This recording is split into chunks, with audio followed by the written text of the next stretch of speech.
Excuse us. Pardon me, ma'am. Sorry. Move it, asshole. Oh, thank God, we got good seats. Damn right we did. What's up? We got the drinks. We got the popcorn. And the candy. I think we're ready, man. Hey guys, sorry I'm late. The bathroom here is nuts. Oh my God, you made it. Yay. It's about time, Nathan. Damn. Shh, the movie's starting. I am Mally Moore. And I am...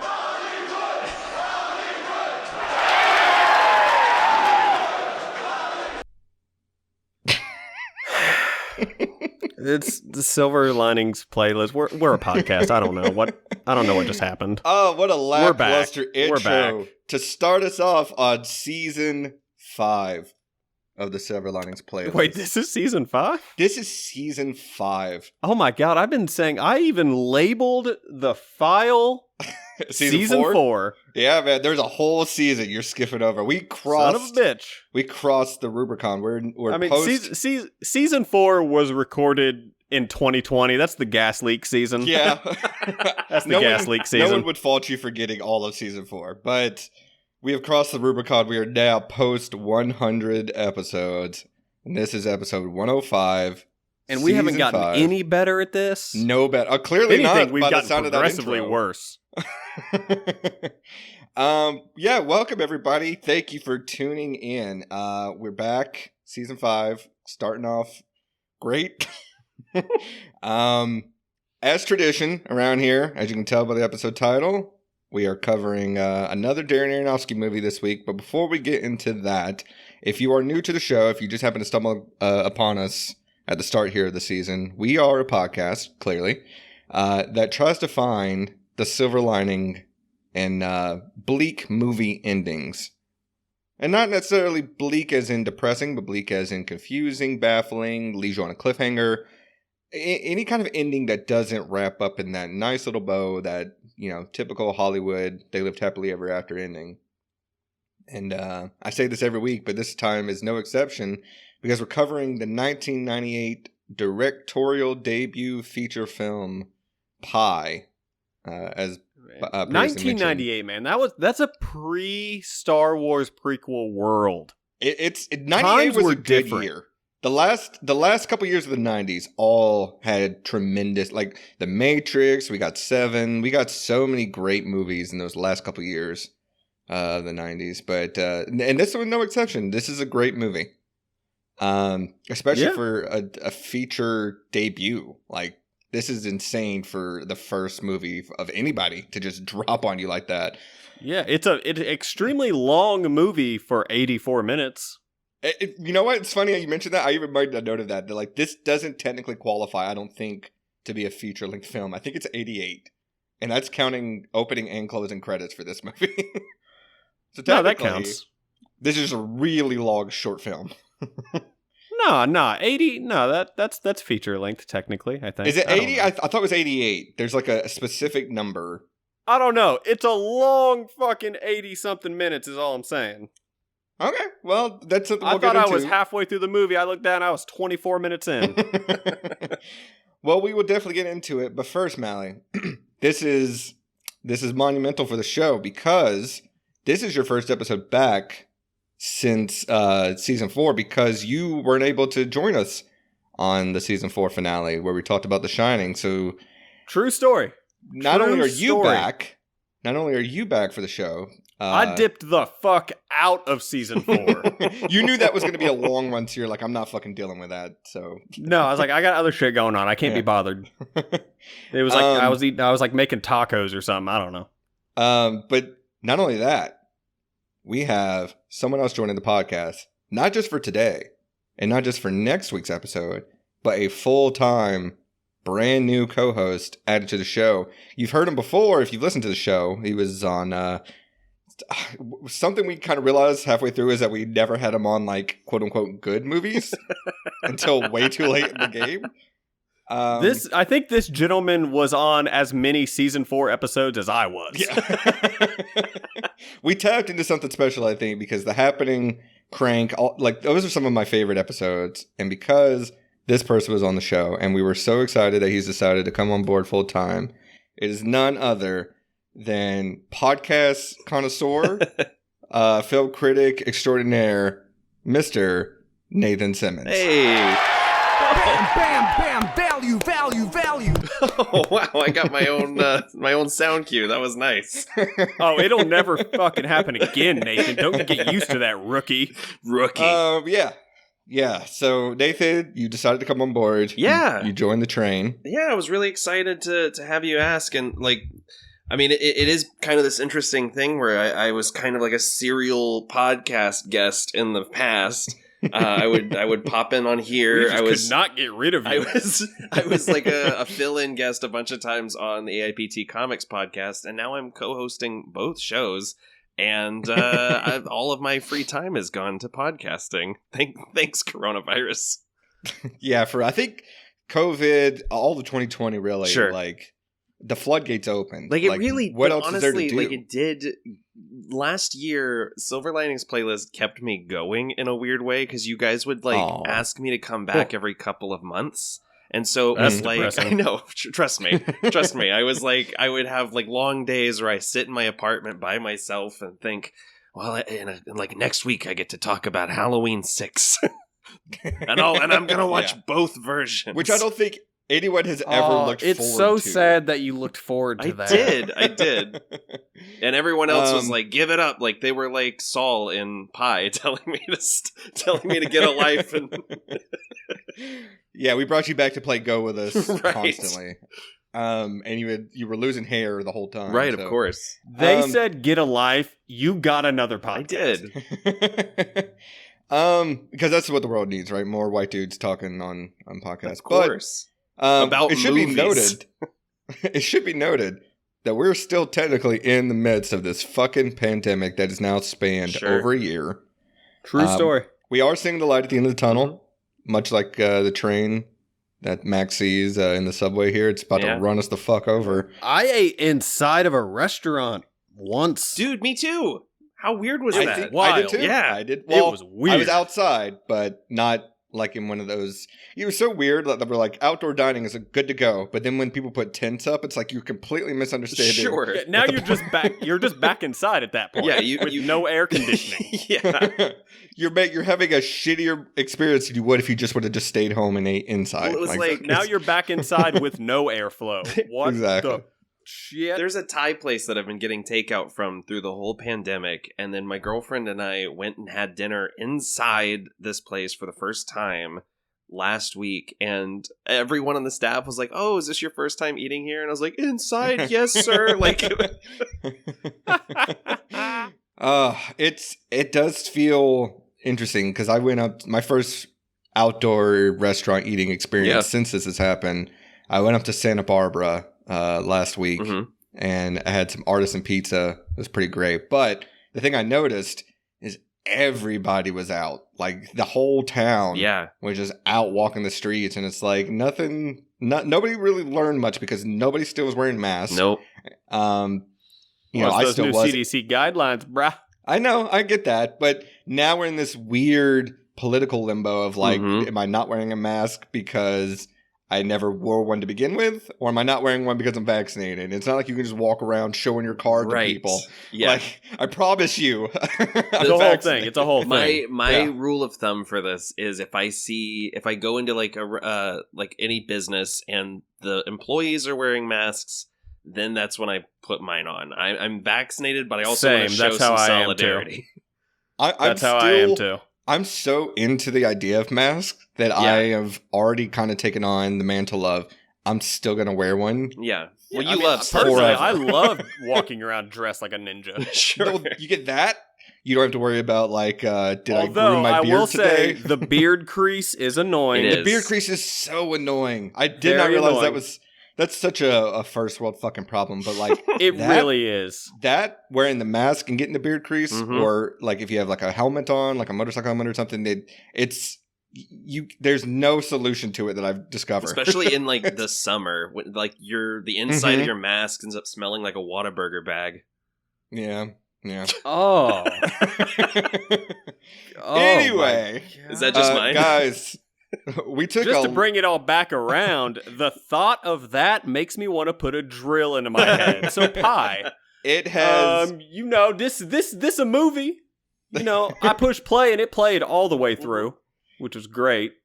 It's been a while We took a long break there. Not a single person eats a slice of pie in this movie. I call bullshit. Right. He doesn't eat the what does his neighbor make him? Do we ever see anyone eat anything in this movie, actually? No. I don't think so.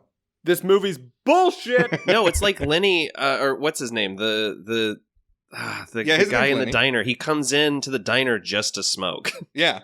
Just to smoke. It just, from what presumably just leaves right after talking to Max each time. But yeah, it's been a while. We've been off for a couple months. We're back now, full swing. So if you are new to the show, what you have in store for you is 26 more glorious episodes, just like this one so far. Oh God. Where we're like, 15 minutes in and we haven't talked about anything yet. But we're talking this week. Was I supposed to watch something? Yeah, we're going to introduce me every episode. Yeah. Like I said, Nathan Simmons, number 33, coming out strong in his rookie season. We're talking about pie, and not the kind you eat, the kind which is a bummer, man. I'm about to Nathan, you want to start another podcast with me where we just talk about kinds of pie? Yeah. We'll do a special episode on cheesecake. That's great. Ooh. I love that. Yeah. What about pizza pies? Fuck you, Dustin. You ain't in this. Oh. Free fucking pizza. Anyway, we're talking about pie. The math pie, not the less fun pie. From 1998, Darren Aronofsky. Guys, Nathan, I know this was your first time seeing this movie. Yeah. Oh boy. Mally, how many times have you seen this one? I've mentioned this before, definitely on the Requiem for a Dream episode number 1. Mm-hmm. But at one point, I worked third shift at Walmart, and I owned 2 DVDs, one of them being Wedding Crashers, the other being a 2 DVD set of this and Requiem for a Dream. And so those 3 movies were just kind of on, like, rotation. Mm-hmm. Yeah. So it was like, all right, tonight, Requiem, tomorrow, Wedding Crashers. Day after that, pie, and then you just repeat that. And so it was a dark time in my life. I was going to say, who's the sadistic asshole to put pie and Requiem for a Dream on a double disc? Right. I separated them with Wedding Crashers. Yeah, I guess. You put a little buffer in there in the middle of them. I did eventually buy a copy of American History X, so I had a nice little rotation going. Oh, great. Yeah, no, it was a dark time. I didn't see sunlight a lot. Yeah. So... You also had your double feature of Life is Beautiful and Schindler's List on one disc. From all the past episodes, we really Nathan, need to start... Don't be racist. We need to... So, anyway, that was my first time watching Pie, because I had only seen Requiem for a Dream, and I was like, oh, he made another movie. Cool. And I put it in, I was like, oh my God. From all the past episodes that we've done, like, we need to start a DVD collection of the DVDs you had at one point, because it sounds like it would be an interesting, like, this is the wormhole. Like, I know you mentioned you had Mean Girls at one point, Requiem for a Dream. It's like, something's happening here that we really need to get. There was I was like, I didn't buy in the middle. I bought this extreme or that extreme. Mm-hmm. Right. Mm-hmm. Although there was a certain point where I would just walk into, like, Circuit City and just be like, give me all the new stuff. Oh, sure. Yeah. You and then remember, Blu-ray happened, so I had to convert, and it was a whole situation. It's interesting you mentioned Circuit City, because I recalled last night, I was trying to remember the first time I saw Pie, and I remembered, like, it kind of clicked in my head. Do you guys remember, I don't know if they're still around, I have a feeling they're not, but there was a little franchise store called Movie Stop. Oh no, I don't know this one. It's exactly what it sounds like. It's just GameStop, but for movies. Like, I'm pretty sure it was the same company that owned them. But you'd walk in there, and it's kind of like Blockbuster, but everything's for sale. Like, you'd walk in, and there's, like, the new releases. Everything's divided up by genre. And I remember the first time I went in, I was looking to buy a copy of Psycho. Just straight up, I just wanted a copy of Psycho. Gus Van Sant. Yeah. How pretentious of you. I walked out because the guy that was working there, the sales clerk, was a good fucking salesman, because I walked out with Psycho. I walked out with every sequel plus the original of Phantasm except the second one, which for some reason was banned in America, and I don't know if it still is. So Phantasm II had a different production company, so that's why it's like left out of box sets a lot of the time too. But I do think it was banned because I remember doing research and being like, why can't I fucking buy this movie? I still haven't seen it. Seen all the others. Oh man, it's my favorite of the series. This is a great analysis of Pi. And I was going to say, one of those movies that I bought on that trip was Pi. Mm-hmm. Oh, see, it all comes full circle. I walked out with a bunch of P movies. I walked out with Psycho. I walked out with Phantasm. I walked out with Pi. Damn, was this motherfucker working on commission? What happened? He was in the P section of the alphabet. But no, I bought Pi, and I took it home. You just walked in, you're like, give me all the P's. That is true. They were all P. Like, he was just, if you like this, you'll love the rest of this shelf. This clicked in my mind last night thinking about this. I was like, why the fuck did I buy all these P movies? That's great. But no, I took it home, watched it, and I was probably 17, 18 at the time. And I loved the movie, didn't get it at all. Sure. I was like, this movie's cool, it's indie, it's punk as shit. I don't understand anything that's happening here. But it looks cool. It sounds cool. The sound design and the score is awesome. Clint Mansell killing it. Mm-hmm. Duh. This was either my second or third time. I feel like I've seen it a second time, but it was at least a second time on this rewatch. And I mostly get it now. I'm always leaving that 1% chance of like I missed something. But I also feel like this movie was very competently made. It looks good, acted pretty well, sounds great. I do feel like the weakest part is the writing. And interesting. I mean that in the idea that I think this movie thinks it's a lot smarter than it really is. We are like not even 20 minutes into episode 1 of season 5, and already Dustin coming with one of his weird ass opinions on the movie. I mean, does it not feel like that? Like this is a whole movie centered around math. Wait, who are you? Do you side with the math in this movie? Because you what's sided funny? With Patrick Wilson in Hard Candy. You sided with the boyfriend in Midsummer. Who are you siding with in this movie, Dustin? You know, it's funny. This movie is about a mathematician that is terrible at math. Because I've realized that on this rewatch. She does math like one time, and it's wrong. So, he's got migraines. Yeah, but the fact that he's like Saul thinks that he's like his apprentice. He's going to be the Darth Vader to his Palpatine. This dude's a fucking dum-dum. Well, no, he can't get any math done because people keep coming into his apartment without permission. True. Don't no one knock in this movie. He can't even sit at a diner and drink some coffee without someone coming up and being like, hey, let me show you the... Actually, or sitting on the subway train and someone singing at him. Quick side question for Dustin. So, you had to watch this movie for today's episode, but you're also currently watching The Leftovers for the first time. Yes, I am. So, on a scale of 1 to 10, how depressed are you right now? I would say... How pointless does everything seem? I'm sorry. Like, I know what episode you're on in Leftovers, so, I mean, I just finished season 1 last night. You gotta be fucking sad. I would say I'm I've already shaved my head, and I'm standing in the mirror, and I'm plugging the drill in. Like, that's where I'm at right now. Remember, man. Remember what Tom Waits always said. I'd rather have a bottle in front of me than a frontal lobotomy. Yeah. Words to live by, man. I'll tell you what. As the season goes on, as we're doing the show, maybe we'll check in on how The Leftovers is going for me and like where my emotional state is. Sure. Like I said, the drill is about to get you chose a in. very bad time to start The Leftovers as we were going into this new season because... Oh boy, your life about to get real dark. And especially when you couple that with the fact that I also watched next week's movie. Oh yeah. Back to back with Pi. Me too. So like me too. It's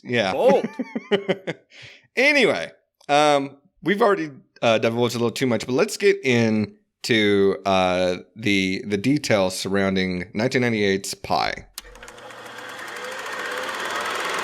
So of course, if you're new to the show, we do this every year. We start off a season with the Darren Aronofsky movie. I think next season, really, unless he's got a new one coming out, might be the last. Because the only other one I could think of is The Wrestler. And I don't think Noah qualifies. Yeah, Noah, everything, spoiler alert, turns out okay. Yeah. He did just wrap production on his next film. Which is the Brendan Fraser movie, right? Yep. What? Where Brendan Fraser plays a 600-pound man. Yes. It's called The Whale. Yes. What? Yes. Incoming news. The next Aronofsky movie is going to be fucking crazy, which is not unusual for him. So it's Shocked Pikachu. Yeah, it's par for the money. Guys, I love Brendan Fraser. I am so happy. Underrated. He is getting a comeback. Well, we'll see. Absolutely. We'll see how this movie does. But I have a feeling it's going to be like Adam Sandler in Uncut Gems, just kind of reinvigorating his career. So man, that's great. We'll see. I will say, Fingers one thing crossed. about this movie, though, makes me really wish I had jumped in on that AMC stock a few months ago when it was real low. Because, goddamn, that shit shot up, and this movie was just numbers and stocks, and I'm like, oh man, I missed out. GameStop, AMC, of all those, the only one I invested in is Dogecoin, and I'm ready for that shit to go to the moon. Great. I remember you posting something on Twitter about that, and I was like, I'm just ignoring that. Anyway. I will say, I only open Twitter to see what dumb shit you've posted. I have a feeling because I can tell. All right, let's see what dumbass opinions Dustin Cable has today. I could tell because usually I could tell when Mel is on a spree because I'll get either a bunch of likes or comments on the shit I tweet. Mm-hmm. Oh, he's ready. Those are the only times I open Twitter. Is whenever if you get a notification, that means that's the first time I've opened Twitter since the last time you got a notification. And he's not even following me. He finds me out and then it goes through all my shit. Oh no, it's really weird. All of your stuff just pops up immediately in my Twitter feed. I don't know why. I guess it's because I only interact with you on Twitter. Man, that's a possibility. The algorithms got you fucked. But also, so as someone that works in film production accounting, this movie stresses me the fuck out. Oh yeah, let's talk about it. So the budget, $60,000. That's it. That was nope. That was the production budget. Oh yes, you're right. You're right. Post production costed the same amount. Yeah. Oh sure. So it was closer to like 120. Yeah, because when they were in production, everyone was working like basically on like we'll pay you later. Yeah. Like everybody was working on the honor system, right? Yeah, like they were all working on deferred salaries. And the final tally on the worldwide gross is $3.2 million, which I feel like he probably maybe a little less than broke even, like when you factor in marketing and all that good stuff. So he did okay. I mean, I don't know. I don't think they spent that much on marketing for this movie, dude. It's a possibility. I mean, Artisan, when they picked the trailer literally has the movie's score in it, so it's not like they spent anything else for another track. I remember I was reading like the way Darren Aronofsky managed to get that first $60,000 was literally just asking people, like friends and family, for like $100 here, $100 there, and then after they sold the film to Artisan, he paid everyone back $150. So they all got like a $50 return on investment, so that's good. Great. I mean, phenomenal. Like, pretty good cast. Yeah, cast. No big, well-known people, minus like fucking Mark Margolis, who wasn't huge at the time. Right. Of course, because, his biggest role he wouldn't get for, I mean, was this pre-Ace Ventura? What was Ace Ventura? This would have been after Ace Ventura. 96? So, I mean, good to see him slumming it. Yeah. Doing these indies. The film does star Ben Shenkman, Sean Gullette, Stephen Pearlman, Mark Margolis, and Pamela Hart. Mm-hmm. Currently, as of this recording, sports an 88% on Rotten Tomatoes, which I feel like is fair. I feel like that's fair. That's about right. Yeah. It was the winner of the directing award at Sundance for Darren Aronofsky, as well as nominated for the Grand Pie. Yeah? Grand Jury Prize. Wow. And the Grand Pie. You didn't struggle during that at all, buddy. All right. We've been out the game for a minute. It's fine. It's fine. Yeah. We're rusty. We're getting there. Do you guys want to... You're rusty. Me and Nathan are doing great. Yeah, I feel fine. Way to go, new guy. You guys want to get in the trailer? Go get him, Tiger. All right, here we go. This trailer's amazing. When I was I think you mean awful. My mother told me not to stare into the sun. This trailer's very 90s. Max Cohen is searching for order in a world of He did it! He said the thing he said in a world. 322. We live in a society. Man, I miss trailer voice guy. Restate my assumptions. 1. Mathematics is the language of nature. 2. Everything around us can be represented and understood through numbers. I would be terrified to try to If you graph the advertise this numbers of movie. any system, Yeah, like, what do patterns you- emerge. How? Therefore, there are Well, patterns apparently like this. everywhere in nature. I guess. His discovery will uncover truths. Oh yeah, here comes that What beat. year was The Matrix? A year after this. Unravel Yeah, so- mysteries we thought Because I feel like this has got some Matrix kind of vibes to it. Like the low budget version. evil we never expected. You are only a vessel from our God. You are carrying a delivery that was meant for us. It was given to me. Artisan Entertainment. What is the dares score? you to go on a journey into the mind of a genius who will push the limits of your imagination to unlock the secrets of the universe. So close. Critics are calling Pi mesmerizing, About to brilliant, bust. fascinating, and a I'm pretty sure two of those quotes they just showed were both Roger Ebert. Oh, yeah, no, they definitely showed two Ebert quotes. It's a dead end. There's nothing there. The asterisks for the stars made me laugh really hard the first time I watched this trailer. Like there's I some don't know fine why. print. There's some fine print you got to read about this, about these pull quotes. Oh, really? No, I was just saying that's why they put the asterisk there. Like at the end of the trailer, there's little asterisks. Like, by the way, this was taken completely out of context. I think that trailer is terrible. Like, It's a not trip. good. It is it not is good. an impossibly difficult movie to promote. Which is At why least I back then. actually love the trailer, because it somehow makes it look like a thriller. I was like, oh, this is like Nathan, Nolan's Nathan, following. it's well established. You love horrible things. Sure. Okay. I got nothing else until the actual discussion proper. So is All there right, anything that was a else? fun first episode, Yeah. guys. Way to go, anything us. else before Coming we- back strong. Anything else before we start breaking open pie? Well, I just want to say, so in the small cinematic universe of number movies, this is definitely the best one, right? Yes. I mean, it has to be, because the only other one I can think of is the number 23. number 23. You know what's Yeah. funny? I wrote down this is a better and smarter version of the number 23. Yeah. So in the numbers cinematic universe, this one takes the cake. Well, let's see. There's The One with Jet Li. Oh, shit. Is there a movie called That's Two? not about numbers, though. Oh, I thought we were just talking about titles because we got Okay. 1, No! Pi, 7, 9. There's a bunch of them. No, I'm no. talking like movies about numbers. Yeah, no. It's definitely a better version of number 23. Okay, which- if past another episode. version of Max came through a portal and killed him at the end of this movie, Ooh. and then was chased by Jason Statham, Pi it would 2. immediately be my favorite film. Pi 2. Oh, that'd be great. That happens. I'd watch that movie. I Sure. would definitely watch a Pi 2. Keep it the same, film the same way. Put Jason Yeah. Statham in there.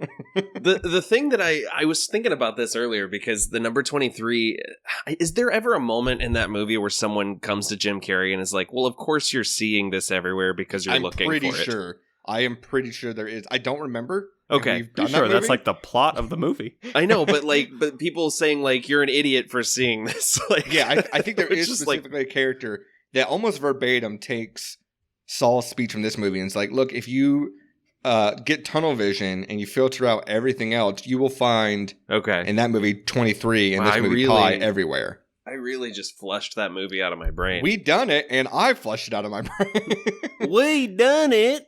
Yeah. Done it. We done did that there number the 2, 3. That there right there now. My first note here is I love this old school Lionsgate film logo. Oh, sure. And something I think we've talked about on the show before, but there needs to be a phrase for Oh no. when you see a movie logo, the first movie you think of. Because like I see Oh, New sure. Line Cinema logo, I instantly think Mortal Kombat. Like I'm expecting that guy to start screaming. See, I think TMNT2 Secret Yeah. News. It's Ninja Turtles or Blade for me when I see the New That's Line cool, logo. yeah. See, Dimension, I'm like, scream, let's Yeah, go. yeah. Or I think Rob Zombie's Halloween. I try not to think about it. Screen Gems, I think Resident Evil. Studio Canal, the clouds opening up, I think Shaun of the Mhm. Dead immediately. So like I feel like sure. there's gotta be like some German phrase that fucking condenses this down, like this idea of like association with nostalgia, like seeing that Right. kind of thing. But Why does it have to be a German phrase? I don't know. Japanese phrase. It doesn't matter. You know what I mean? We in America, we don't really have that kind of culture of like associating things. We like don't that. have phrases in we America. Don't. We really don't. Let's talk about the score because I think the score is awesome. It slaps. Yeah, it's good. Fucking Clint Mansell. Of course it slaps. Yeah. Also, he definitely carried over, I can't remember what scene, but there's a small motif that is just straight up the Requiem theme. Yes. Yeah. And I'm just like, yep, he just carried that one over, it's the chase scene, isn't it? In the subway? You might be right. Yeah, I think you're right. But this main song we hear, this kind of techno beat over the opening credits. I feel like this movie, now that we're talking about it, I do feel like The Matrix is very influenced by. And this music makes me think of I'm playing like some kind of futuristic racing game or something, like F-Zero X or something, and it fucking rules, dude. Sure. Like, it's almost a cliche. Like, if you heard this kind of music in a movie nowadays, like, it would feel way out of place. But it fucking works. I mean, that's like the only real... I think it helps a lot, because I think otherwise this movie would be fucking boring. It really helps times. with those, like the freak out moments. Like, it does get, like, the music gives this movie some urgency. It helps that I with think the montages. It might not have in the edit otherwise. Yeah, it definitely helps with the montages when he's having his VO and we're seeing numbers flash and everything. It definitely, like, Mallory, I found it interesting. You felt the pacing was slow. I thought this movie was at a breakneck pace for most of it. Like, I feel like it rarely slows down. Not for me. Again, I was 20 minutes in. I'm like, I'm almost done. Fucking nope. I feel like at that midway point Longest is when it kicks 84 in. minute of my fucking life. It's fair. I mean, you see it one way, I see another. But, like, yeah, for me, this movie flew by. The only time it really slowed down is anytime Lenny was on screen, really. Like, especially that first couple times when he's explaining words meaning numbers and stuff. Like, I get it. Yeah. You need that for the movie. But yeah, that's... yeah, true. Yeah. I think that actor's really likable, though. Dude, do you know who that actor is? And I'm specifically asking Mally because this blew my mind. It's not Jason Mantzoukas, that's for sure. It's not. That's the actor, I believe, Ben Shenkman, which was interesting because Roger Ebert listed him above Sean Gullette on his review, which I thought was interesting. But that Jewish actor, that the guy playing the Lenny, that's the doctor that Ryan Gosling punches out in Blue Valentine. Oh shit, really? Right. Yes, it is, because I looked him up. I'm like, I know this dude, his voice sounds familiar, he looks familiar, and that's who it is. He was just in Trial of the Chicago 7, wasn't he? Mm-hmm. Yeah. Yeah. That dude's a good character actor, but low key, he's been in some stuff. He's not low key Mark Margolis in this movie. I feel like I can't tell if he's phoning it in or if he's doing a fantastic job. I can't tell. That's kind of the genius of Mark Margolis, though, isn't it? Coming in hot off Ace Ventura. Yes, sure. Man, he's great in this movie. He's a goddamn legend, and I'm worried because he's supposed to be in this last season of Better Call Saul, which got put on hold because of COVID. And I'm pretty sure they're either in the middle of production or about to wrap production on that. But I am always so terrified, like, because he's getting there in age, and I don't want to, be, macabre, but he is going to die one day, and I think it's going to break me because I'm going to. No, I think he's one of the ones that doesn't. Yeah, he's one of the ones that Jet Li. I will say he looks the same in this movie as he does now. Yes, yeah, 1000%. He reached a certain age and then became a vampire and stayed at that age. Yeah, like he hit 63. He's like, all right, I'm done. He's in an episode of Constantine, the NBC series, where like he's like a sorcerer stealing people's souls, and I was like, oh, that's why he's always looked the same. Yeah, no, that wasn't a character. He walked onto set one day and they were just like, shoot him. I don't know. That's not still going, is it? That Constantine show? Oh no, it ended after like 12 episodes. Yeah, I didn't. It didn't even make it a whole season. Yeah, I didn't see it. But something else. This movie did bring back a lot of nostalgia, especially the time that I'd first seen it, and I was remembering those times. And something I remembered, and you guys remember this too.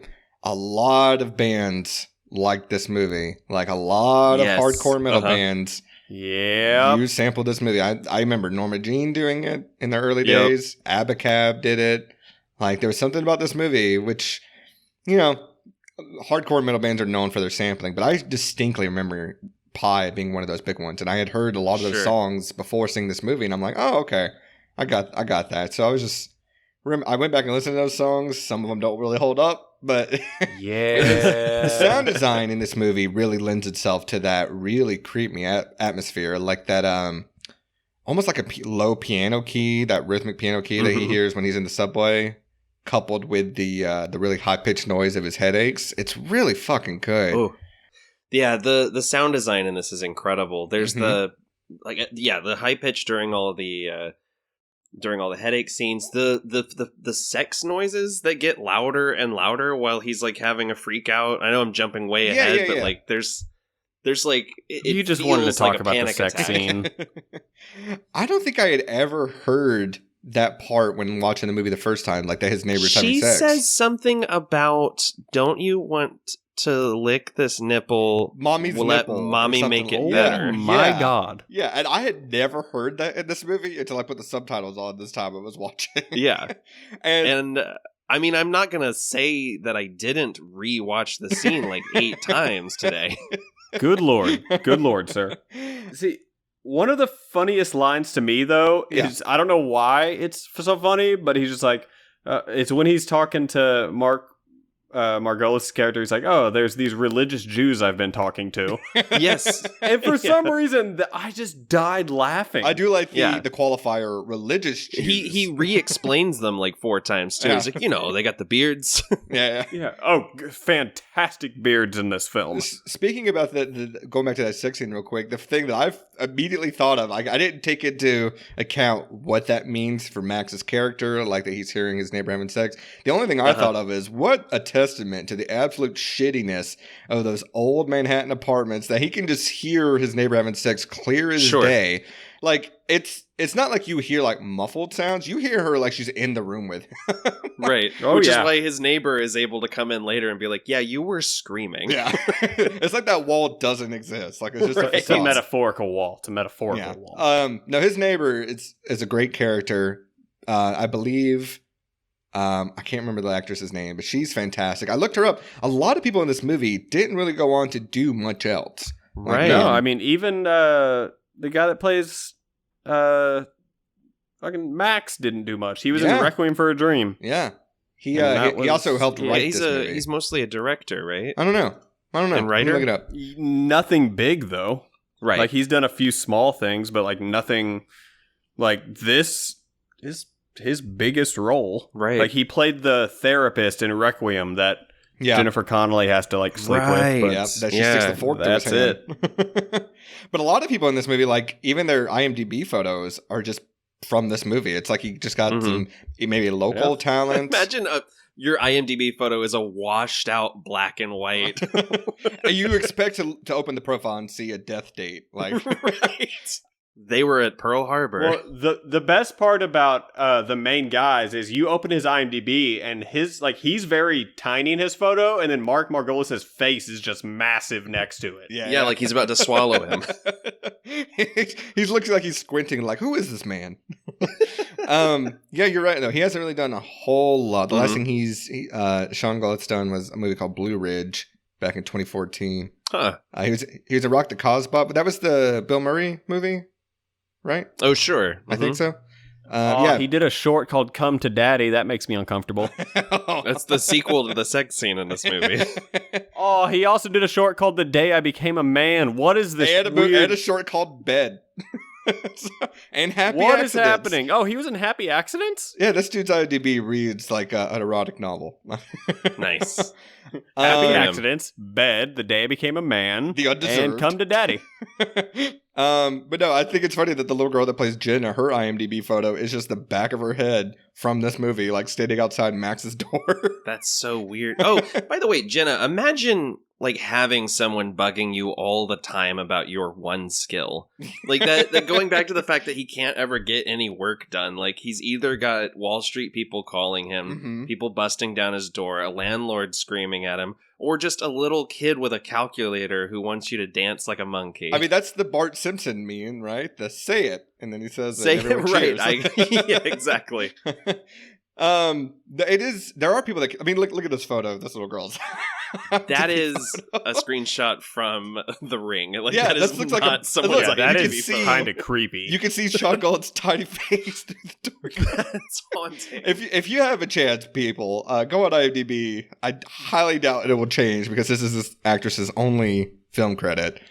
Just look up Kristen May-Ann Lau on IMDb, or just go to Pi and look up Jenna and just see this girl's IMDb photo because it's worth seeing. Lord. But no, you see her face in the movie. A couple of times. Why did you not choose one of those?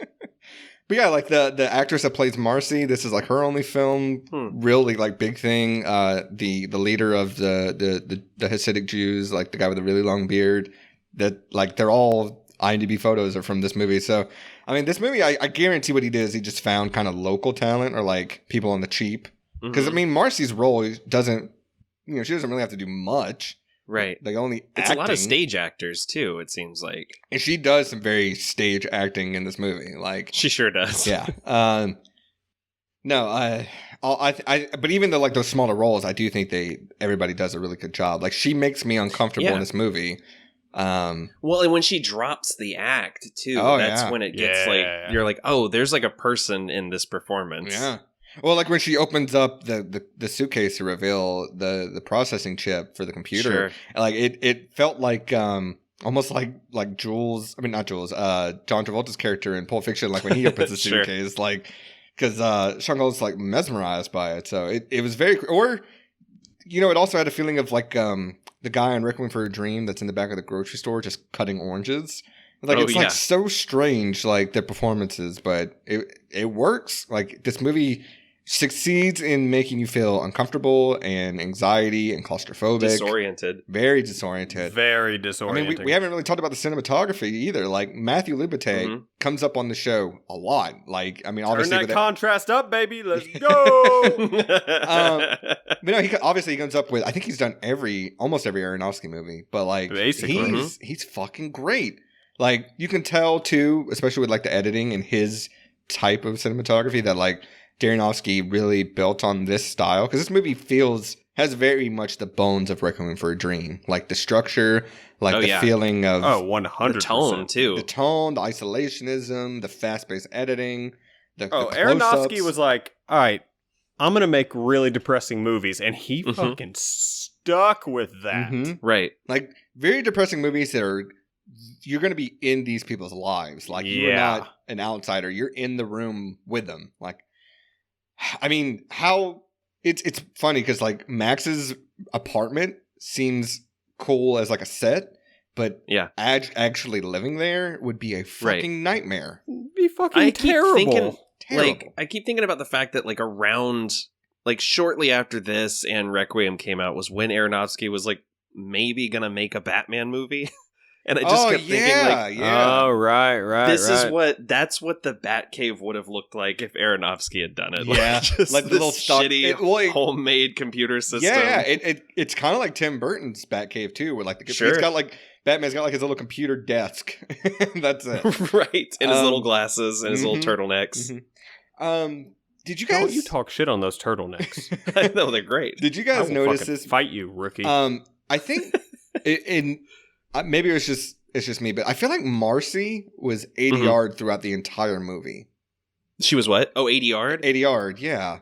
Like her voice sounded so separate from everyone else's, and in fact, a lot of people felt like that. And I'm wondering if that's because they literally were, or if that's supposed to be a choice of like Max is hearing them differently. Because I would not put it past Aronofsky to do something like that. I feel like there's so many scenes that are shot on the street where they clearly didn't have permits. They probably did 80 yard them later. They probably had to for the whole movie, really. I mean, that would make a lot of sense. Yeah. But I distinctly noticed it with Marcy because she sounded like she was in a totally different environment than like Max. Well, because she has those really presentational like salesman lines too. Right. Yeah. No, it's an interesting way to get around it, and it plays into the tone of the movie, like Max feeling distant from everyone else. No, this movie, it's got a lot firing on it, but going back to what I was talking about earlier, like I do think this movie thinks it's a lot smarter than it really is, and that comes down to the math, which I want to talk about because I think it's I think it's interesting that this is Aronofsky's first movie, and he chooses to tackle something as very complex and very dense as math in terms of, you know, obviously doing the basic mathematics like long division and stuff like that, but also predicting stocks and seeing patterns throughout the world. You got the Fibonacci sequence. Like, it's a huge undertaking to make a movie about that. And something that I noticed while researching this movie is during the opening credits, we do get to see like some of the digits of pi like read out across the screen. And someone had pointed out that after the first 8 numbers, the digits of pi are wrong. Yes. So I'm wondering, that's clearly supposed to mean something because that's an easy thing to research and write down. And, you know, is that... I don't think that. I think that was just whoever was like the art people were being lazy and were like, no one's gonna fucking notice for like they're not gonna look past the first few numbers. I guarantee that's what it is. But I'm also thinking if we're gonna say that because Aronofsky seems very detail oriented, that is that a hint that hey, just so you know, right up top, there's gonna be bad math in this movie, or could it be that? A hint that, like, hey, Max is not a reliable narrator, or that he's delusional. I think there's some of that for sure. Like, it was something I kept thinking about throughout the movie where, you know, like if you have, anytime you do like a high concept sci-fi or horror movie where someone discovers a hidden truth about the world and you see that truth on screen, you also have to have that moment where you're like, well, no, this is fictional. Someone did create this. So even we can look at these numbers that someone in the prop department put on a piece of paper for the printout. And like, of course, it's not actually going to tell us the name of God. Of course. So in my head, I was like, well, where did the numbers come from? Where did they come up? Like, did they do any kind of math? How do you make something like this? Well, that's why I would be terrified to make a movie like this. They keyboard mashed, and they're like, all right, that's it. That's why I'd be terrified to make a movie like this, because especially as your first one, because it's like, if you have this high concept idea that you want to make into a script, you invite people to poke holes in it. Like, you know, funny enough, we watching The Leftovers, a lot of people... like when doing like research on like discussions about the episode and stuff, a lot of people want to focus on what caused the disappearance of all those people. And the show is not interested in that. It's not it's not going to tell you. They're not going to tell you this is the reason. And if they did, it's all about the aftermath. If they did, it would not be satisfying. It's like Lost. Like Lost never gave you answers, but even when they did, they weren't satisfying, right? So it's like when you have this high concept thing, like I imagine it like you're holding like a piece of paper, right? And you're pulling at the edges of either side. It's so much easier for it to rip than if you were to just lackadaisically be holding a piece of paper in your hand, right? Like the further you stretch this concept out, the easier it is to tear it down. And I gotta commend Aronofsky because, like I said, this movie holds up. And it's funny enough, like you could just chalk all the inconsistencies up to, well, Max is crazy. Like it's kind of brilliant in terms of it also helps that I don't know anything about math. So I'll take his word for it, whether he's unreliable or not, or stocks for that matter. Like I don't know any of this stuff. And you know, I was watching Dark Knight Rises and I was like, I think Bane has the right idea. Sure. Those stocks that he forcibly made a person, you know, the stock changes they commit in public in front of witnesses and cameras will definitely hold up, right? And it's funny enough, in that movie they do, which makes no fucking sense. But I love how we're critiquing the math and stuff in this movie when we have no idea about any of it. No idea. Right. And you can tell I don't understand math because I have notes that are things like, are fish good pets? Oh my God. Strap in, it's going to be a long season. Oh, Jesus Christ. I mean, again, my notes are like, man, that's a good beard. Like, my only note on that works. Scene towards the end where, like, the Jewish guys, like, confront him and are demanding give him the number. My only note is good beards in this Incredible scene. Beards all around. I think this is a testament that this experiment of having Nathan on the show full time is going to work, because you got me who overanalyzes stuff. Sure. Nathan that underanalyzes stuff. And then Mal, you're like a dog, like just like, hey, that's a good beer. Like, you're talking about Rabbi Cohen, right? The white beard. Like Or are you talking the main about guy? Yeah, his beard. Oh, is Nathan's incredible. new to the show. He doesn't. Do you really think I know any character names? Yeah. you gotta speak in Fair generalities. Oh, long it's white gonna be a beard. long season, buddy. Just not 100% comfortable with constantly saying the Jewish guy. Yeah, for real. I didn't even know how to write it down. Like what? Like the only thing I can think to call them is the Hasidic Jews, because even the Wikipedia plot summary doesn't give them a name. Well, and to be fair, that is what that's also what the characters Jews call them. that he's talking to. Yeah, right. There's no other way to say it than the Jews he's talking to. Sure. That was a hard J, buddy. Oh man, I don't really have a whole lot more else other than little like Mike Malley's kind of observations, because like one thing I wrote down was, how awful must it be to wash your bloody nose with ocean water? Like that sounds awful. Yeah, right? Ow. Yeah. Who's I've got stuff like, whose job was it to shake the brain? Like off, just slightly off camera. To pump who's air jiggling into that, the plastic fake brain? The wall of the brain. Like there's like an art PA or someone just huddled down. They didn't have art PA. There's a guy off camera with like an inflatable pump, just just pumping that brain. That sounds like a euphemism for masturbation. Of course. I also wrote down, I wish my neighbor would bring me samosas, because I've never had a neighbor that gave a shit about me that much. Right. But also because I'm not putting in any effort, which is, I mean, Max isn't either. You're a shitty neighbor then. Yeah. He's a shitty neighbor. He's like telling everyone to leave. He tells his landlord, That's get the true. fuck out. And she's like, no, you can't have all this shit in your apartment. Yeah, You've broken a mirror. There's blood everywhere. Yeah, there's ants crawling around. You've got fucking computer monitors everywhere, which I guess isn't illegal, but yeah. So let's go ahead and talk about the end for a minute. Sure. Well, I guess technically this came out first, but very similar to Old Boy. You know what? Yeah. Yes. And I'm going to go ahead and give a little hint about next week's episode. There's a little bit of Old Boy in that movie too. Fucking dare. There's a little bit of Old Boy in that movie too. But yeah. Little of I Just Want to Forget. Yeah. Right? So like, and also lobotomy, this is at least the second time that's come up on this show, because Shutter Island, we had a lobotomy in there. Yeah. So like, it seems to be an ever reoccurring role, but this movie is pretty, I mean, that effect is really good. Like, it's great. The skull cap's not that great, especially because like when he's writing on his head with the marker, you can see it like the depression of the marker like push in further than it should on a skull. But yeah, the drill effect with the blood splattering across the window, pretty great. I mean, fantastic. From a movie that's filled with special effects like that one works really well. The brain works really well. It's one of the better fake amateur lobotomies I've seen. Yeah. And and he's a connoisseur. Yeah. I subscribe to the dark side of Reddit.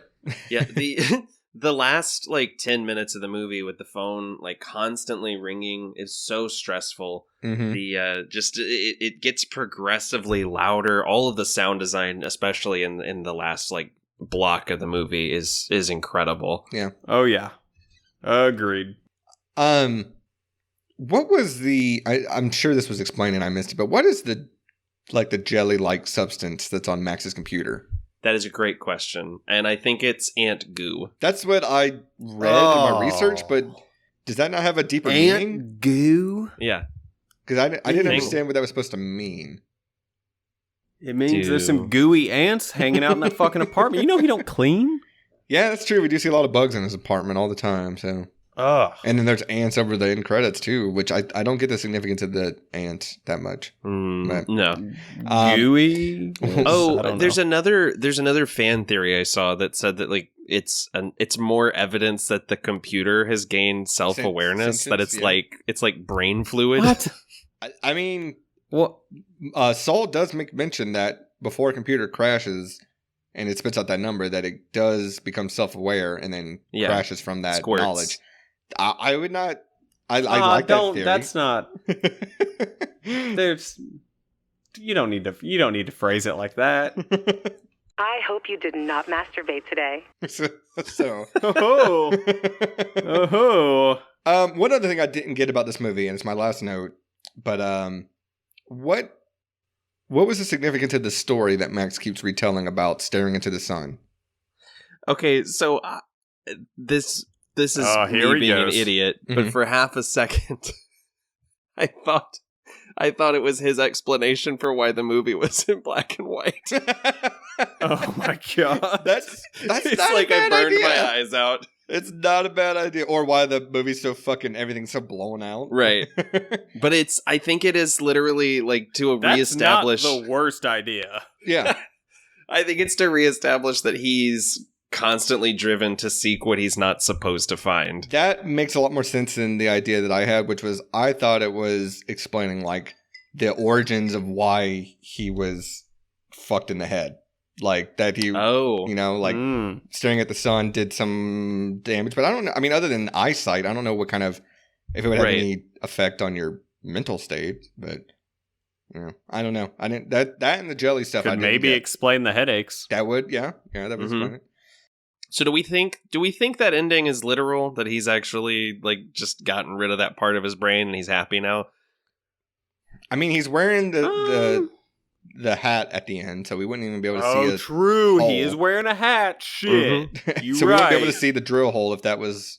Yeah, you can't wear a hat in a dream, so we all know that's true. That's everyone knows that. That's just science. That's science. God damn it. Anyway. Welcome back to the Silver Linings playlist. I don't know, to answer your question. I don't know. Okay, that's fair. I don't know if the movie really gives us much evidence to explain one way or another, like whether this is... Did he actually lobotomize himself or not? The hat isn't a big enough clue.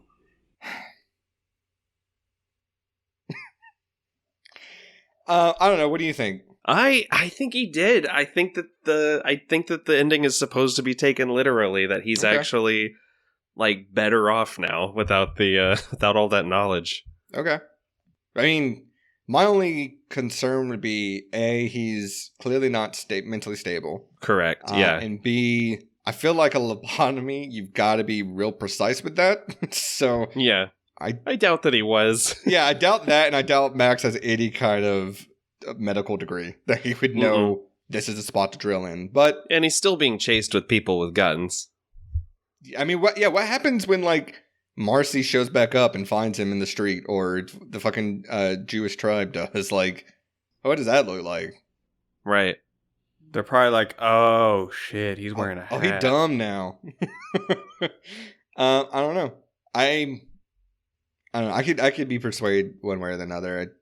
I honestly doesn't really matter because I like the ambiguity. So, okay. Well, let's get into the fun stuff. Oh yeah. First of all, if you're new to the show, this is the part of the show where we look at all the fun stuff that's in the movie and say, what's the one thing I would like to own from this movie? And that gets us into prop cop. Or a better word would be item cop, because sometimes we talk about set dressing. Sometimes it's wardrobe. Sometimes it's other things. So, Mally, what would you like to own if you could own one item from the movie Pi as your own personal collection? What would it be? I mean, I'm going practical. I'm going to take the drill. Ooh. Because I let someone borrow mine and they never returned it. And I got some stuff I've been meaning to hang on the wall. Sure. So, like, I could use a drill right now. That'd be tight. Did not look like an actual drill to me. Like, when he held it up, like, it looked like they just made it of, like, cardboard. Well, motherfucker, it's better than not having one at all. I got concrete walls. I can't hammer a nail into that son of a bitch. Nathan, is there a prop from the movie Pi that you would like to own for yourself? I'd love a little jar of ant goo. Just to, like, surprise my friends. Well, you are so gross. I wrote down a couple because I didn't want you guys to take them, so I had backups. I got dibs on the fucking drill, Dustin. That's fine. That you guys didn't pick any of the ones I wanted. So, in descending order, my third choice was I wanted the Go board, but only if it has the Fibonacci sequence pieces on it, like glued to it in that order. Okay. The second, I wouldn't mind the actual printout of the 216-digit number. I think that'd be kind of cool. But ultimately, I had to go with the brain. because the brain's a I cool thought you were going to say the hat. Oh, sure. The hat. I put the hat on the brain. Stylish brain. Yeah. So I guess it's time, unless there's anything else we want to talk about, to get into the whole point of the show, the silver lining. So, who wants to go first? I'll go. Okay. Yep, new guy going first. What you got, Slick? Look, as someone who Don't fuck up your first time, baby. Oh, I'm gonna try. I'm gonna do my best. As someone who has suffered from cluster headaches, son of a bitch, the fact that this dude has no more headaches, in theory, is the best possible outcome. Dustin. Yeah. The new guy took mine. Oh. So your silver lining is he's got no more headaches. No more headaches. Motherfucker, I get migraines constantly. Well, I knew I wouldn't like having Nathan here all the time. Sorry, dog. Do you want me to go next so you can think of one, Molly?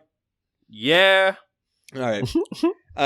Mine's kind of obvious, but Max prevented not only the overly zealous and malevolent Hasidic Jews from getting a hold of the number, but also the clearly greedy Wall Street agents. He prevented them from getting it, which would have been catastrophic probably for either party getting them. So Max saved the world? I guess? All right, you better cue up that applause again because I got a good one as a backup. All right, bring it. You ready? Mm-hmm. Max got a free hat.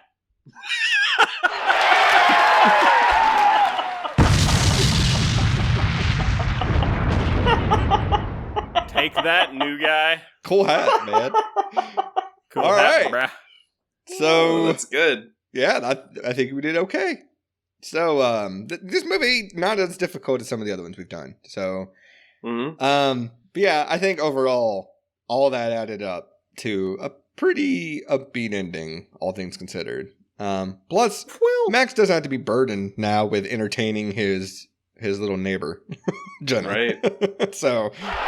But she's still not giving up. What? She still won't leave him alone? Does he say I don't know to the first one and the second one she puts out there? He doesn't respond to the second one. She just asks him Which is funny because the second one, when you actually do that equation, equals pi.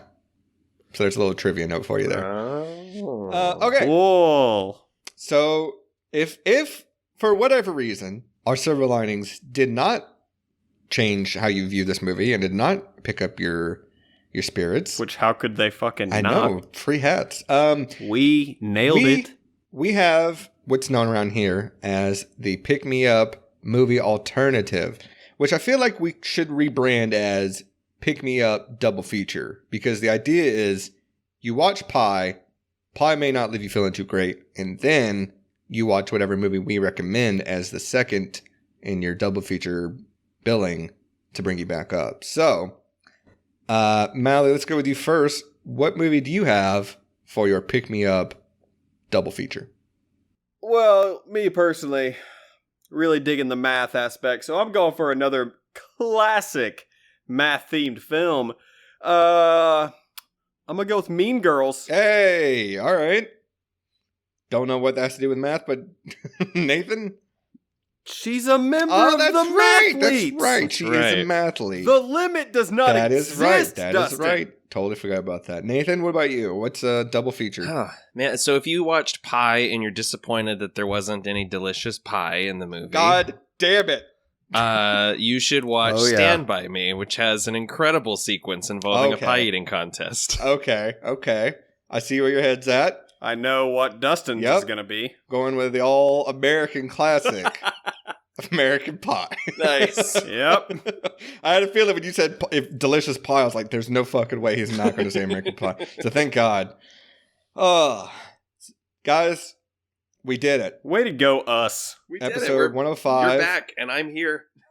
105 in the can. Last but not least, do you recommend, if people have not seen Pie, to check it out? Yeah. Okay. Yeah, for sure. This was somewhat the first time I've hesitant, seen it, and I thought it was a pretty quick watch. And it's not going to take up a ton of your day. Yeah, like we said, if you take out the credits, it's basically not a feature-length movie. Right. But yeah, no, I think if you are into like kind of heady movies, like kind of art house kind of things, you'd definitely be interested in this. As a casual like movie watcher, like if you don't like thinking too much about your movies, stay far away. Because sure. Even on a surface level, if you're not into the actual like plot and the themes and everything, you probably won't be entertained. I can't imagine you would be.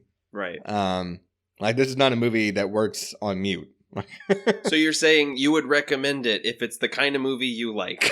Yes, exactly. That's a perfect way. Makes sense. That, you know what? I say that tracks. about all movies. That tracks.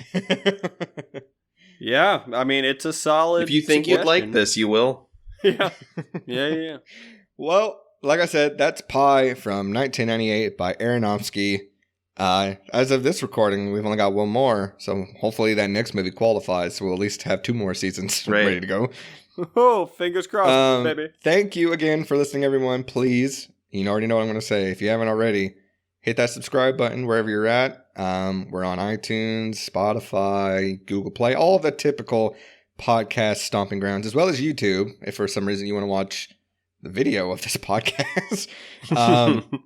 If you wouldn't mind, please, if you leave us a rating and some feedback, we would really appreciate that. It sounds trivial, and I'm sure every podcast asks you to do that, but it really does helps others find us, especially with our name of our show. Very difficult to find. In hindsight, probably would have picked a better name.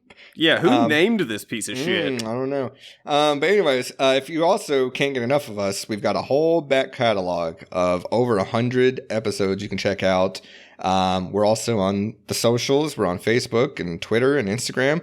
If you search for the Silver Linings Playlist, I'm sure you'll find us. We, routinely post videos and clips and stuff like that during the season. We're also on Reddit. Reddit.com/r/Silver Linings Playlist. There's no the. But you can go in there and you can see a whole bunch of shit and talk to us if you want about the show. If you got a suggestion for a movie that you think would work well for our show, honestly, we probably already have it on the books to do at some point. Your suggestions are meaningless. But I'm always open to taking new ones because obviously I haven't seen every movie. So I'm sure there's a ton of movies that qualify for this show. I will say, kind of a little bit of a peek behind the curtains. We've almost mapped out this entire season. And just looking at it, there's a lot of horror movies coming up this year. Mm-hmm. So not to mention, we're going to be rolling into October in the later half of the season where, of course, we'll have we don't really have a name for it, but like every Monday in October will be another horror movie. And also looking at this, there's a lot of remakes, a lot of sequels, and a lot of originals, interestingly enough. So like we're kind of running the gamut now that I say that out loud. But yeah, we're playing the cards we're dealt, It's going to be a Thanks, Hollywood. very good season, I think. Especially, I mean, just the movies alone. I think we got some bangers of fucking episodes. For sure. So the last bit of news we got to run through here before we wrap it up for the week is next week's episode, and it's Mally's pick. Oh yeah, boy, Mally. Can you give us a clue as to what movie we're talking about next week? Dustin, I certainly can. And if by clue you mean question, then yes. So let me ask y'all this. Y'all remember when Mickey Rourke was a good-looking dude? That was one of my first notes watching that movie, by the way. Was he in that movie? He looks like if you smashed Bruce Willis and Gary Oldman and then wiped away all the blood, and that was Mickey Rourke. In the late 80s. Now, he's a good-looking dude in that movie, but that is a discussion for next week. I'm excited to get into that one. So, anything else we need to get out there before we wrap up for our first episode back in the seats? Anything? Not that I'm aware of. All right. Feel good. Well, thank you again, everyone, for listening. Tune in next week where we're obviously talking about some Mickey Rourke movie, not The Wrestler. Yeah, we almost had a 1-2 punch at Mickey Rourke. I feel like if you do that, it's like, when two time travelers touch hands, we can't do that. So sure, it's the same thing. Did you just drop a Southland Tales reference? No, what's his Time Cop? Yeah, I think has that. If they touch, yeah. Anyway, we're rambling. So again, thank you for listening, everyone. Tune in next week, and as always, Excelsior. 844-509-6273-863-59275-033-751967. Anybody want to check in on that and see if that's right? According to my calculations, it is correct. Okay, great. Excelsior! Excelsior! Excelsior! Excelsior! Look it up.